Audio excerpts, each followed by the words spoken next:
ఎర్రగా కాలుతున్న కట్టెల పొయ్యి మీద అంగుళం పైన మందం ఉన్న వెడల్పాటి ఇనుప పెనం. ఆ పెనం మీద పెసరపిండితో అట్లు పోస్తూ భద్రంగారి అబ్బాయి రాము. మనం చిన్నప్పటి నుంచి అనేకసార్లు పెసరట్లు తినుంటాము. చిన్నప్పటి నుంచి చూస్తూ ఉండటం వల్ల దానిలో ఉన్న ప్రత్యేకమైన క్వాలిటీ మనకు తెలియదు కానివ్వండి, అత్యంత పోషక విలువలు ఉన్న బ్రేక్ఫాస్ట్లో ఈ పెసరట్టు ఒకటి.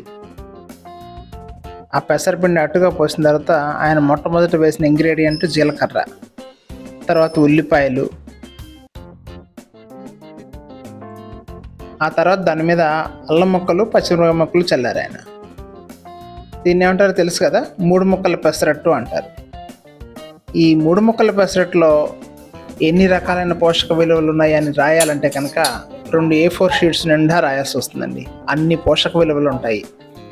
ఉదయం పూట మనం తీసుకునే బ్రేక్ఫాస్ట్లో 2-3 ముక్కల పెసరట్లు ఉంటే కనుక ఆ పూటకి మనకు కావాల్సిన పోషక విలువలు అన్నీ అందినట్టే. ఈ రోజుల్లో పిల్లలు ఎవరైనా బలహీనంగా ఉన్నారు అని డాక్టర్ గారి దగ్గర తీసుకువెళ్తే కనుక వాళ్ళకి ఫుడ్ సప్లిమెంట్స్ రాస్తూ ఉంటారు, B కాంప్లెక్స్ అని రకరకాలుగా. కానీ పూర్వం రోజుల్లో ఆయుర్వేదిక్ డాక్టర్లు ఏం చేసేవారంటే బలహీనంగా ఉన్న పిల్లలకి ప్రతిరోజు ఇట్లా పెసరట్లు పెట్టమని చెప్పేవాళ్ళు.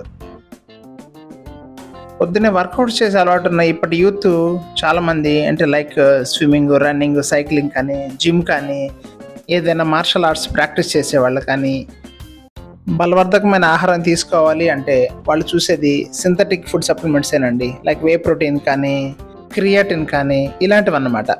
లేదా చరిత్రలో ఎక్కడ వెతికినా మనకు పేరు కూడా తెలియని అనేక రకాలైన డ్రై ఫ్రూట్స్ వేలకు వేలు పోసుకుంటూ ఉంటారు. ఫ్రెండ్స్, జాగ్రత్తగా వినండి. అలా తినే వేటి కంటే కూడా మన పెసరట్టు తక్కువ ఏమీ కాదు. స్టఫ్ కోసం ఈ అట్ల మీద ఆయన బొమ్మాయి ఉప్మా వేశారు, దాని మీదేమో కొత్తిమీర చల్లారు. ఈ హై ప్రోటీన్ ఈజీగా అరగటం కోసం చివరిలో నిమ్మకాయ కూడా పిండారు. మనకు తెలుసు కదా, ప్రోటీన్ మన శరీరంలోకి వెళ్ళాలంటే మనకి C విటమిన్ అవసరం. అది నిమ్మకాయ అందుకే పిండుతారు అనమాట. ఇంతకీ ఈ పెసరట్ల పురాణం ఏంటా అని మీకు డౌట్ వస్తుంది కదా, వస్తున్నానండి, అక్కడికే వస్తున్నా.